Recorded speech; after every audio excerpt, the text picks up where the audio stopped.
शर्तों पर सिग्नेचर हुए। बताया यह गया कि दोनों ही देश इन पर अमल करेंगे। ने लुबनान से समेत तमाम महाजों पर फौजी कार्रवाई के फौरी और मुस्तकिल खात्मे का ऐलान कर दिया है। हुआ क्या? ले लीजिए। ताबड़तोड़ लपड़ थप्पड़ जूता चप्पल सब शुरू। आरोप यह है कि ईरान ने शर्त का उल्लंघन किया है। क्या है शर्त का उल्लंघन यह है, स्ट्रेट ऑफ हॉर्मुज में एक जहाज पर अटैक कर दिया। किसने? ईरान ने। I don't like the fact that they took a shot. They shouldn't be doing that, so you'll find out. इसका कोई मतलब तब तक नहीं है दोस्त जब तक इस मीटिंग में सीरियसली इजराइल शामिल नहीं होता है। आप बगैर तेल अवीव के ये तय नहीं कर पाएंगे। Stand up for the truth, stand up for Israel, stand up for the Jewish people, stand up for the Jewish. कि नेतन्याहू या इजराइल को मिडिल ईस्ट की इस आफत में अगर अमेरिका, पेंटागन, CIA अकेले छोड़कर चले जाएंगे तो इजराइल को पता है कि उसको क्या करना है। अगर अमेरिका आज $30 ट्रिलियन से ज्यादा की इकोनॉमी है तो 20 ट्रिलियन वहां के यहूदी आर्थिक तंत्र में फंसा हुआ है। 14 सूत्री जो MOU था उसमें क्या क्या था? उसमें था कि ईरान, अमेरिका और उनके सहयोगी देश हर जगह पर तुरंत युद्ध विराम करेंगे। बेंजामिन नेतन्याहू ने ट्रंप के बगल में खड़े होकर तो यहां तक कह दिया था। President Trump just said it. It's also in the Bible. It says, "Those who will bless you will be blessed, and those who will curse you will be cursed." And that's actually what is happening. Donald Trump से reporter पूछ रहे हैं कि बताइए Lebanon में क्या ceasefire होगा कि नहीं होगा, और इजराइल नहीं मानेगा तो? The Israeli Prime Minister Benjamin Netanyahu said his forces are not leaving Lebanon. That is a sticking point. Who did he tell that to you? खेल गजब का हुआ है। ये वाला हाथ दिखा के, ये वाला हाथ दिखा के, यही हाथ दिखाते दिखाते हमला लातों से किया गया है। अमेरिका ईरान के बीच 14 सूत्रीय शर्तों पर सिग्नेचर हुए। बताया यह गया कि दोनों ही देश इन पर अमल करेंगे। 60 दिन का समय लिया गया कि अलग अलग शर्तों पर, यानी अलग अलग विषयों पर हम इन जो 14 प्रश्न हैं या शर्त हैं इन पर हम बैठ के तय करेंगे। स्विट्जरलैंड जाया गया, JD वेंस पहुंचे, पाकिस्तान के फकीरिस्तान के मुन्नी बाई और शहबाज शरीफ, उसको दीपक वोरा कहते हैं, बदमाश शरीफ, वो भी पहुंचे और ईरानियन डेलीगेशन भी पहुंचा। ईरानियन डेलीगेशन ने अमेरिकी वाइस प्रेसिडेंट से हाथ तक नहीं मिलाया। और हुआ क्या? ले लीजिए। ताबड़तोड़ लपड़ थप्पड़ जूता चप्पल सब शुरू। बम बारूद, हवाई जहाज सब चल रहे हैं। तो फिर ये जो कह रहे थे, ये जो महान व्यक्ति आपकी स्क्रीन पर दिखाई दे रहा है, शहबाज शरीफ, अपने यहां संसद का सत्र बुला के अपनी आवाम को बेवकूफ बना रहा था। दर्शकों, मैंने हमेशा कहा, मैं आज भी कह रहा हूं, 2 मालिकों का पंचायत या 2 मालिकों की डील नौकर नहीं करा पाता है। लेकिन यह गलतफहमी पाकिस्तान को है। स्विट्जरलैंड में जो सिनारियो हुआ उसके बाद से पूरा खेल पलट गया है। अब डोनाल्ड ट्रंप अटैक कर रहे हैं, यानी अमेरिका ने ईरान पर धावा बोल दिया है। ईरान के ड्रोन साइट्स, ईरान के जो बैलिस्टिक मिसाइल्स की फैसिलिटी है, उन पर अमेरिकियों ने अटैक किया है। आरोप यह है कि ईरान ने शर्त का उल्लंघन किया है। क्या है शर्त का उल्लंघन यह है, स्ट्रेट ऑफ हॉर्मुज में एक जहाज पर अटैक कर दिया। किसने? ईरान ने। You'll find out. Do you consider the ceasefire to still be in place? I don't like the fact that they took a shot yesterday, actually 4, we knocked down 3, at a ship. Not an allied ship, but a ship, a very expensive ship. And it was fine, but it took a little beating. They shouldn't be doing that, so you'll find out. Will the U.S. I mean, you'll find out Will the exactly. U.S. respond? What is your message to Will I Iran? respond? You're going to find out. DNP India आपको लगातार पहले दिन से ये बोल रहा है कि ये बैठक, ये पंचायत, ये मीटिंग, इसका कोई मतलब नहीं। इसका कोई मतलब तब तक नहीं है दोस्त जब तक इस मीटिंग में सीरियसली इजराइल शामिल नहीं होता है। आप बगैर तेल अवीव के ये तय नहीं कर पाएंगे। अमेरिका अगर यहां से निकलना चाहता है, जैसा कई बार वो जो छटपटाहट है डोनाल्ड ट्रंप की, उनकी वहां से निकलने की, अगर अमेरिका चाहेगा भी तो उसका नाक पकड़ के इजराइल वापस ले आएगा युद्ध से। मैं आपसे कहूं कि इस युद्ध में वही एक मौका है, ये जो आप देख रहे हैं कि 2 दिन पहले बैठक हो रही है कि अब ये 14 सूत्र हैं हम लोग मानेंगे, और तीसरे दिन बम बजर रहा है। का मतलब यह है कि इजराइल अगर नहीं चाहेगा तो अमेरिका चाहकर भी नहीं कर सकता है। जिस समय स्विट्जरलैंड की बैठक हो रही थी, आपका मैं ध्यान दिलाना चाहता हूं, हमने बताया भी था आपको कि अमेरिका चाहे जो स्टांस ले ले, अगर उसके साथ इजराइल नहीं है तो वापस अमेरिका को वहां आना पड़ेगा जहां इजराइल खड़ा है। नेतन्याहू ने क्या किया? नेतन्याहू ने जब पीस मेकिंग कथित प्रोसेस चल रहा था, कहां पर? स्विट्जरलैंड में, उन्होंने कहा I ask Jews of America. But I ask you, the Jews of America and the Jews of the diaspora, to do one thing. Stand up. Don't cower. Don't be afraid. Fight back. Because people will only respect us if we respect ourselves.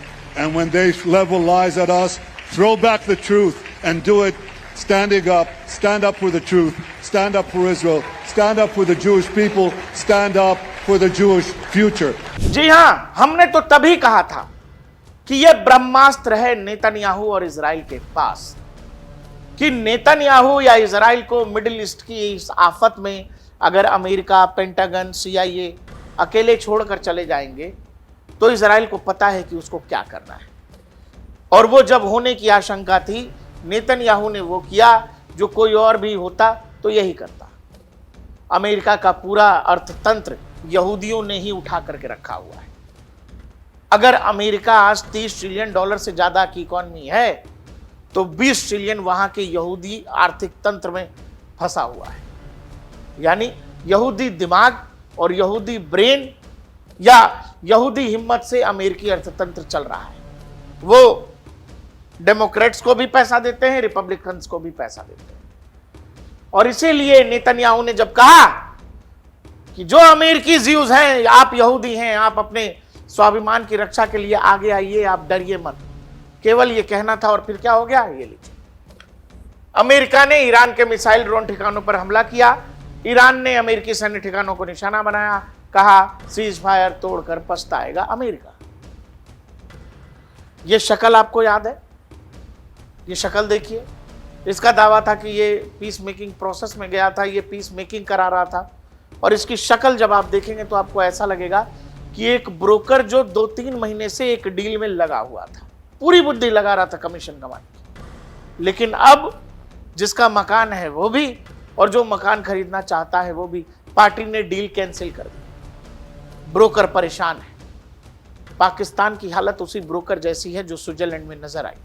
आप ये समझिए कि इस पूरे मामले में क्या seriousness होगी कि आप 2 दिन पहले शांति की वार्ता, शांति की टेबल पर बैठते हैं और उसके बाद मिसाइल और ड्रोन्स पर अटैक हो रहा है। का मतलब क्या अमेरिका इस पर सीरियस है? क्या वाकई में डोनाल्ड ट्रंप चाहते हैं कि ये पीस मेकिंग डील जो है आगे बढ़नी चाहिए? वाकई स्ट्रेट ऑफ हॉर्मुज खुलना चाहिए? वाकई सभी देशों और उनके सहयोगियों के बीच जो ये युद्ध की स्थिति है, इसमें सीज फायर होना चाहिए? पूर्व गुप्तचर कह लें या गुप्तचर एजेंसियों में काम करने वाले लकी बिस्ट हैं, काफी अपनी बात के लिए जाने जाते हैं। अलग इनका नजरिया होता है अलग अलग विषयों पर। लकी बिस्ट ने कुछ बातें कही। लकी लिखते हैं, दुनिया के सामने जो शांति वार्ता है उसके पीछे की खुफिया हकीकत, टेबल पर नाटक, स्विट्जरलैंड के में अमेरिकी उपराष्ट्रपति JD वेंस और ईरानी अधिकारियों के बीच बातचीत चल रही है। ऑन रिकॉर्ड पिछले हफ्ते 60 दिनों का अंतरिम समझौता हुआ है। दूसरा, पर्दे के पीछे का सच, हमारे इंटेल के मुताबिक Donald Trump back channel diplomacy अपने बयानों से ईरान पर सीधा दबाव बना रहे हैं। अगर शर्तें नहीं मानी तो अंजाम भुगतने होंगे। जी, जिस समय स्विट्जरलैंड में बैठक चल रही है, JD वेंस है, अमेरिकी प्रतिनिधिमंडल है, ईरानी प्रतिनिधिमंडल है, उस समय ट्रंप क्या कर रहे थे? उस समय ट्रंप धमका रहे थे। ट्रंप ये कह रहे थे कि लेबनान में अपने हिजबुल्लाह को समझा लो, नहीं फिर मारेंगे, पहले जो मारा था उससे ज्यादा मारेंगे। ईरानियंस यही बोल के उस बैठक से चले गए कि एक तरफ आप धमकी दे रहे हो, दूसरी तरफ बैठक में बिठाना चाहते हो, बातचीत करना चाहते हो, दोनों चीज एक साथ नहीं चलेगी। वहां से वो निकल गए। अब वो कह रहे हैं, तीसरी वजह बोल रहे हैं लकी बिश्त, असली time line straight of Hormuz को धीरे धीरे खोला जा रहा है और इसी बीच भारत जैसे देश रूस और यूएई से कच्चे तेल का बैकअप बना रहे हैं। आगे लकी बिश्त ये लिख रहे हैं कि पर्दे के पीछे की असली कहानी यह है कि अमेरिकी जासूसों का दावा है कि ईरान घुटनों पर आ गया है, पैसे के बदले अपने न्यूक्लियर सीक्रेट्स परमाणु ठिकाने खोलने को तैयार है। लेकिन तेहरान के खुफिया हेडक्वार्टर से खबर लीक हुई है कि ईरान ने साफ कह दिया है, पैसा हमारा है, तुम भीख नहीं दे रहे, और परमाणु जांच तो ठीक है लेकिन हमारी बैलिस्टिक मिसाइलों को हाथ भी लगाया तो खेल खत्म। यानी टेबल पर जो दिख रहा है वो सिर्फ धोखा है, अंदर ही अंदर दोनों देश एक दूसरे को शहमात देने में लगे। एक और पोस्ट किया है लकी लिखते हैं, दुनिया को दिखाया जा रहा है कि डोनाल्ड ट्रंप स्विट्जरलैंड में शांति कराना चाहते थे, लेकिन सच कुछ और ही है। यह पूरा ड्रामा असल में CIA का एक सीक्रेट प्लान था। अंदर की बात, ट्रंप ने जानबूझकर ईरान को उकसाने के लिए लेबनान और हिजबुल्लाह का मुद्दा उठाया। CIA को अच्छे से पता था ऐसा सुनते ही ईरान गुस्से में स्विट्जरलैंड की इस मीटिंग से वॉकआउट कर जाएगा। असली खेल, नैरेटिव चाल यही थी कि दुनिया की नजरों में अमेरिका शांति दूत बन जाए और सारा दोष ईरान पर मढ़ दिया जाए। देखो, ईरान ही शांति नहीं चाहता, बिना गोली चलाए ईरान को पूरी दुनिया के सामने विलन बना दिया गया।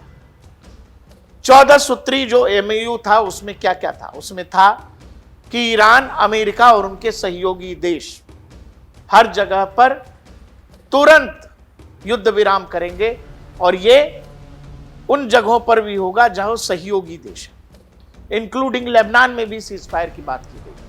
कहा गया कि ईरानियन तेल मार्केट में आने दिया जाएगा, ईरान पर लगे सैंक्शंस हटाए जाएंगे, ईरान में जो क्षतिपूर्ति हुई है उसके लिए $300 बिलियन का एक फंड मुहैया कराया जाएगा।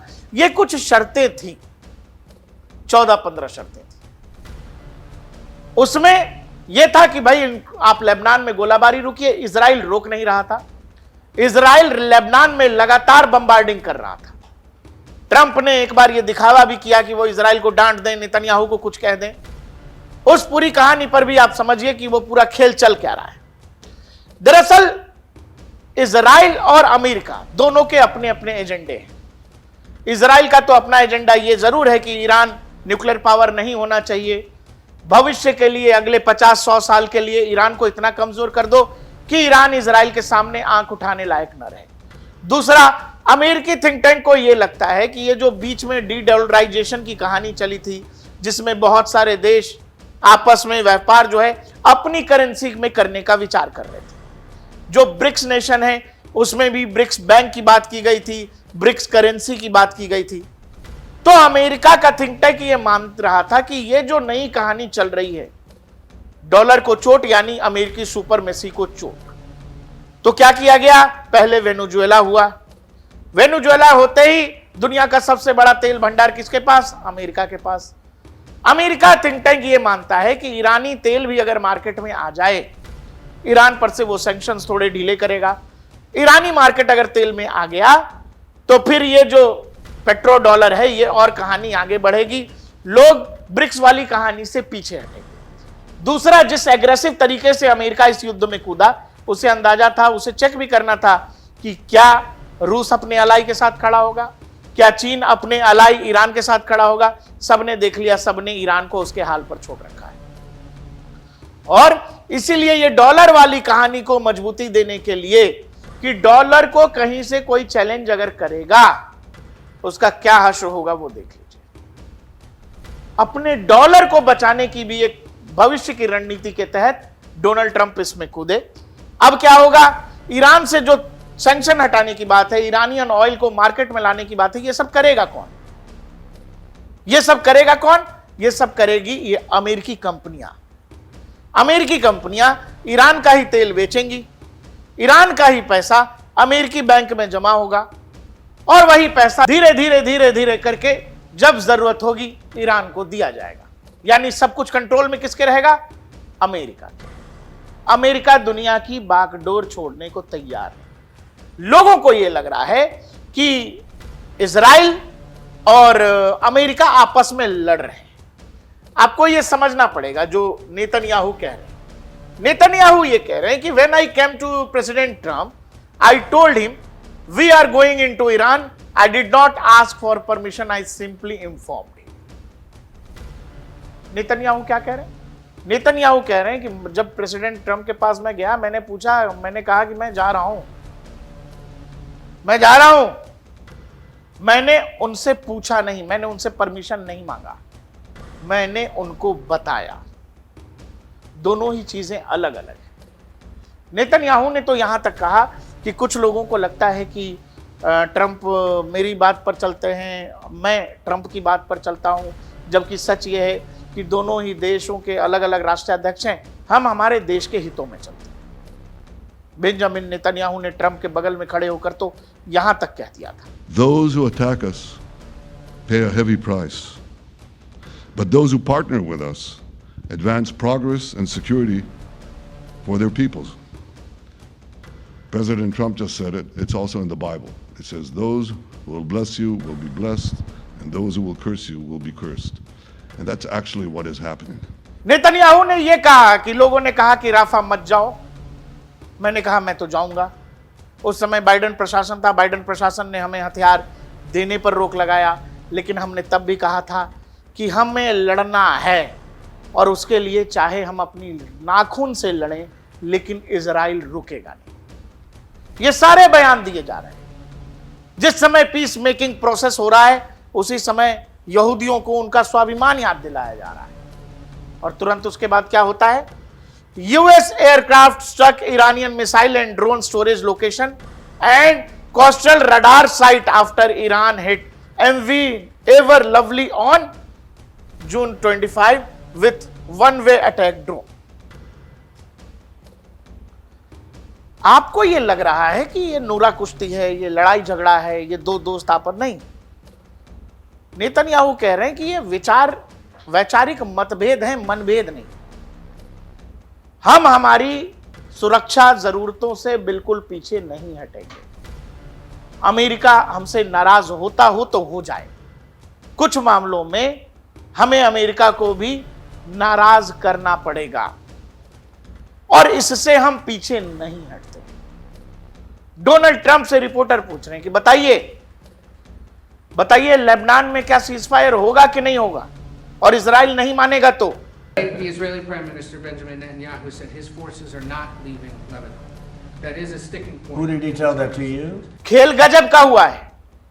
ये वाला हाथ दिखा के, ये वाला हाथ दिखा के, यही हाथ दिखाते दिखाते हमला लातों से किया गया है।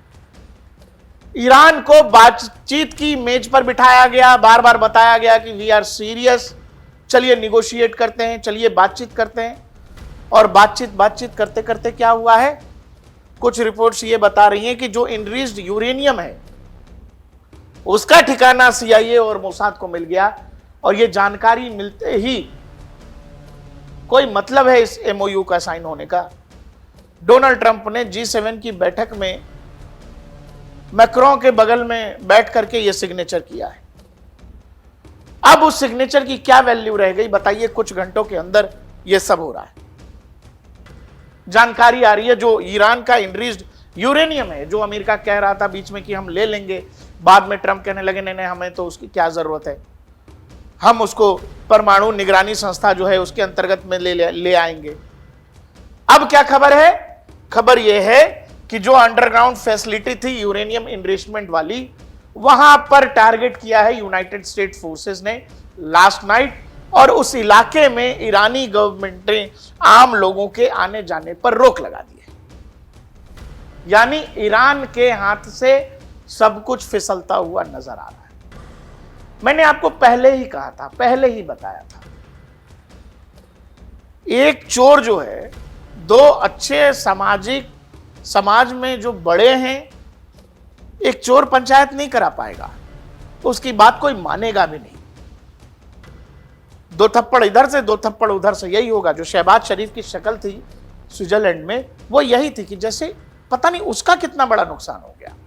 नुकसान दरअसल यही था कि महीनों की मशक्कत के बाद उसने ये तय किया होगा कि शायद कुछ भीख के रूप में डॉलर वो अमेरिका से ले लेगा, लेकिन वो कहानी खत्म हो गई। जेडी वेंस से तो जो ईरानियन प्रतिनिधि मंडल था उसने हाथ तक नहीं मिलाया। अब जो ईरान क्या कह रहा है, ईरान कह रहा है कि अमेरिका और इजराइल के हमले के साथ देने वाले नाटो देशों को धमका रहा है। वो कह रहा है कि स्ट्रेट ऑफ हॉर्मुज फिर से बंद हो जाएगा। और दूसरी तरफ जो लोग ये कहते हैं कि इजराइल लेबनान में क्यों मार रहा है, उनके लिए हम ये वीडियो जो आपको स्क्रीन पर दिखाई दे रहा है, ये वीडियो जो आपको स्क्रीन पर दिखाई दे रहा है, ये हिजबुल्लाह ने जारी किया है। हिजबुल्लाह का कहना है कि ये रॉकेट वो अज्ञात जगह से इजराइल की तरफ मार रहा है। अब इस एक रॉकेट के बदले इजराइल को आप मौका दे रहे हैं कि वो हजारों बम आपके इलाके में गिरा दे और उसको बम मारने में कोई दिक्कत नहीं। लोग सवाल पूछते हैं कि इजराइल रुक क्यों नहीं रहा, इजराइल को रोका क्यों नहीं जा रहा। ये एक तस्वीर आप जो देख रहे हो, आप इजराइल के गुस्से को बढ़ाते हैं। इजराइल वो है जो अमेरिका की बात नहीं सुन रहा है।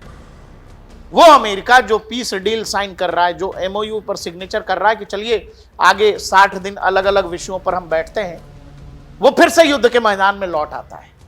तो आपको यह समझना पड़ेगा कि इस युद्ध में या इस विवाद में शांति कब होगी, ये कोई और नहीं, केवल तेल अवीव, बेंजामिन नेतन्याहू और दुनिया के यहूदी करेंगे। स्ट्रेट ऑफ हॉर्मुज खुलेगा नहीं खुलेगा, यह कहानी अब वैसी है कि Donald Trump time buying process में लगे हैं। डोनाल्ड ट्रंप को पता है कि उनको क्या करना है। इजराइल मारता जाएगा, मारता जाएगा, मारता जाएगा। अमेरिका बीच बीच में आएगा, बीच बीच में जाएगा। अमेरिका जब फुल ऑन आएगा तो आएगा नवंबर के बाद, और अकेला नहीं आएगा। इस बार अमेरिका नाटो देशों के साथ आएगा। ये उसी की तैयारी है और उसी का बैकग्राउंडर अब तैयार किया जा रहा है कि चलो जी, अकेला लड़ गए, बहुत दिन लड़ गए, अब हम वापस जाते हैं। जब लौटेंगे पूरी फौज के साथ लौटेंगे, और ये उसी की तैयारी हो रही है। आफ्टर जो स्टेट इलेक्शंस हैं यूएस के, वो इलेक्शंस होंगे और फिर ट्रंप वापस आएंगे गाजे बाजे के साथ मिडिल ईस्ट में। और इस बार नाटो वर्सेस ईरान, और इजराइल जो कर रहा है वो इजराइल करता ही रहेगा। आपको हमारा विश्लेषण कैसा लगा, ये वीडियो कैसा लगा, साथ ही आप क्या मानते हैं कि स्ट्रेट ऑफ हॉर्मुज की शांति दुनिया को कब तक मिल पाएगी, या दुनिया अभी और फंसी रहने वाली है? हमें कमेंट सेक्शन में जरूर लिखिएगा। देखते रहिए DNP इंडिया, हर खबर भरोसे के साथ।